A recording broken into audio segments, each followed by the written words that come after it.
Wij zogen ook net op het steiger stond. Ja, ja, dat Vandaar klopt. het hesje zeker. Ja, ja, moeten we oversteken, dat ding toe.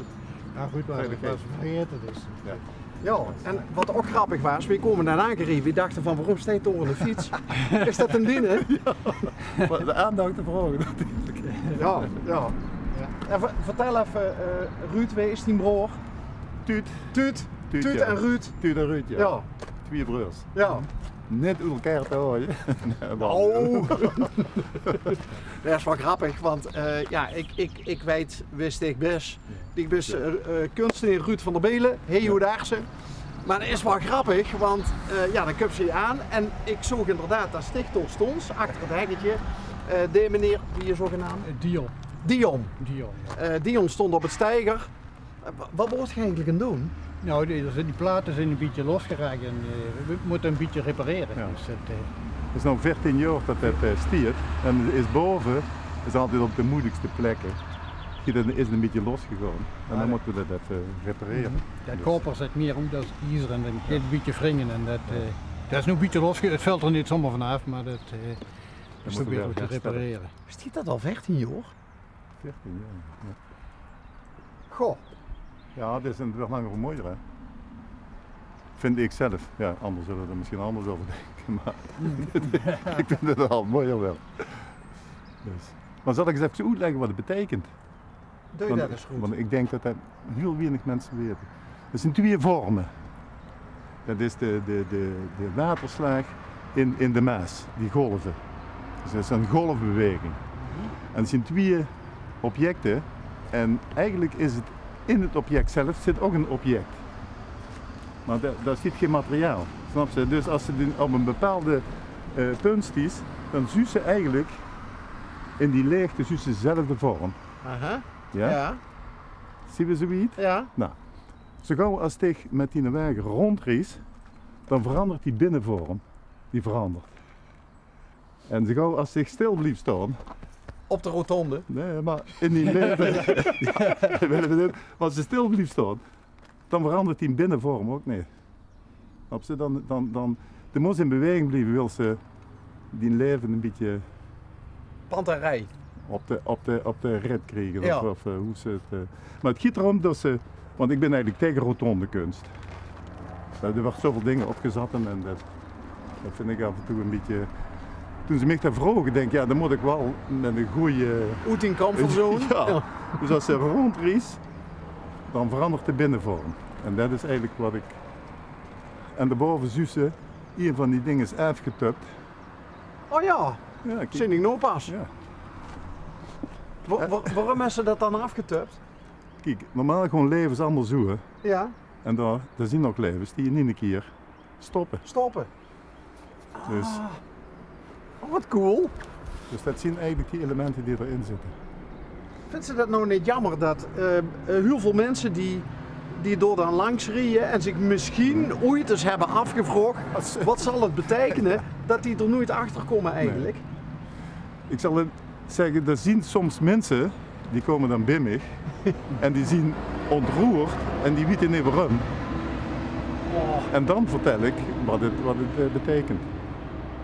En zien ze dan in de meeste gevallen op de juiste manier ontroerd Ja. of hebben ze dan misschien Ja. iets anders erin gezien? Nee, dat van het leven zit erin. Maar het ligt er maar aan hoe ze er tegenaan kijken. Dan kan ze ook tegen twee roestige dingen aan kijken. Maar dat maakt mij op zich niks uit. Hè. Dus.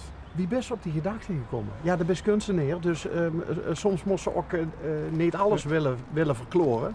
Maar Nee, maar dat klopt. Ik heb het ook met de school hier gedaan. Dus ik heb die kinderen laten vertellen wat zij daarvan vinden. En dan heb ik een ideeënbus gemaakt. En dan heb ik dat in klein gemaakt.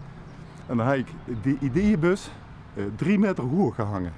Dus de conciërge of de leraar was iedere keer als er een idee kwam, was dit een trapje op en er bovenin doen. En de kinderen nou die zeggen ja, het was toch zo fantastisch dat we best wel dat trapje mochten leren. Dat idee van hun weer in de. En al die ideeën, daar heb ik ook een tentoonstelling in de school meegedaan. Want het is niet dat dit eruit is gekomen, maar kinderen begrijpen dat veel eerder. En die doen er niet moeilijk over. En als al die ideeën, hij is gezien wat allemaal in de bek gezet. Ja, dat is fantastisch is dat. Dus dat zien van die kleine dingen die ja, ik moet zeggen, dat is toch de eenvoudigste dingen die zijn het moeilijkste. Ik kan er een heel verhaal over in vertellen, maar dit is eigenlijk, en op de rotonde vind ik sowieso dat er eigenlijk te veel rommel op komt te staan. Ja, ik ken een paar rotondes, ken ik me voor de gijs halen. Ja, sommige ook heel fijn, maar ik vind namelijk dat ze naar het gebied moest kijken. En het mooie van dit is dat het 12 meter hoog is. En Rijkswaterstaat komt, meneer Van der Belen, u mag maar 10 meter hoog. Oh. Ik zeg, wat krijgen we nou?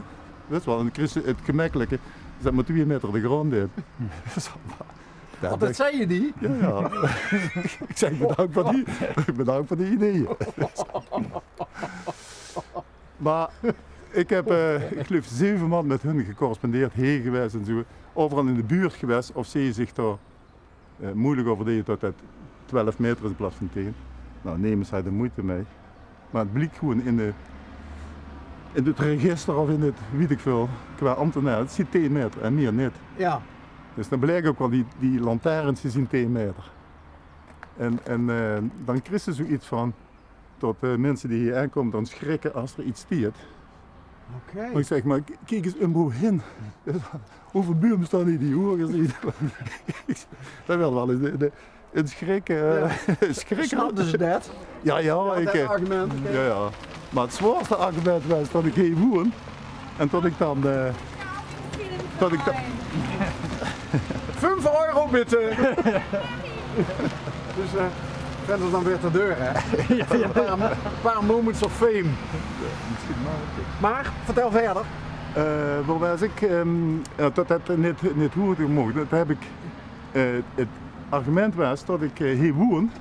En dan moet ik dan 2 keer per dag in Neven komen. Ja. Hoe depressief zou ik weren als ik zeker moest dat het 12 meter hoog was. En dit is maar 10 meter. En dat was een druppel dat ze zeggen, ja vooruit dan ben ik maar 12 meter. Oh, dus ze moet je dich niet richting de psychiater hebben? Nee, oh, gelukkig. Gelukkig. Dat brengt het toch allemaal op. Hè? Ja. Dus ze hebben toch nog een hecht bij Rijkswaterstaat. Ja, zeker. 12 meter hoog is ze. Ja.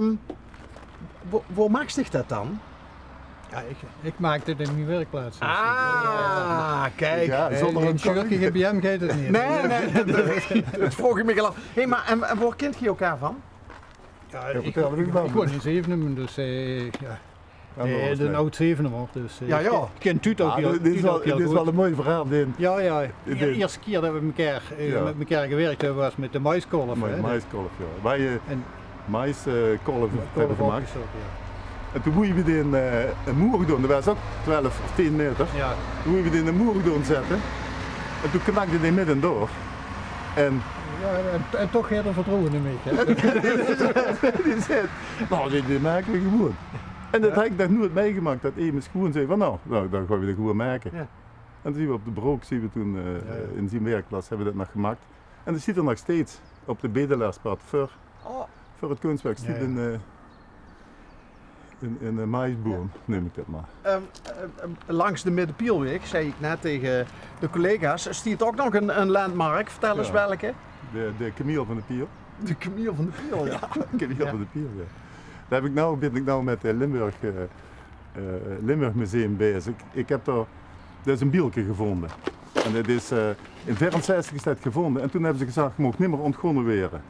En er is nu nog 4 hectare oerpiel is er nog daar. En toen heb ik gezegd, van ligt dat bielke? En dan ga ik naar de archeologische vondsten. 30302. En in dat bekje onder ligt dat bielke wat daar gevonden is. Hè. Serieus? Ja, dus op de Camille zelf heb ik dat genoteerd. Maar dat is echt ruik, want daar kun je ze opklimmen en dus. En dit is dan oneerbiedig gezegd rotonde kunst, maar dit is ook vuilnisbeltkunst gemaakt, hè? Ja. Vertel. Ja. Dat is de offertafel. Ja. Dus in feite offeren weten we hier niet. Ja, het klinkt een beetje belerend, maar dat is niet bedoeld. Maar ik bedoel, als mensen wat offeren, dan denken ze altijd, kan ik niet in een omweg om dan toch nog een beetje winst uit te halen. En dat is eigenlijk een beetje symboliek. Kijk, we hebben altijd de rotzooi, die ligt eronder, dat is in de vuilnisbelt. Ja. In Amerika, hè, formeel, ja. Ja, tegenover de kameel daar. Ja. Maar het is een, ja, ik heb daar ook alle medewerking van de bodem, hoe heet het ook, bodemzorg. Bodemzorg, ja.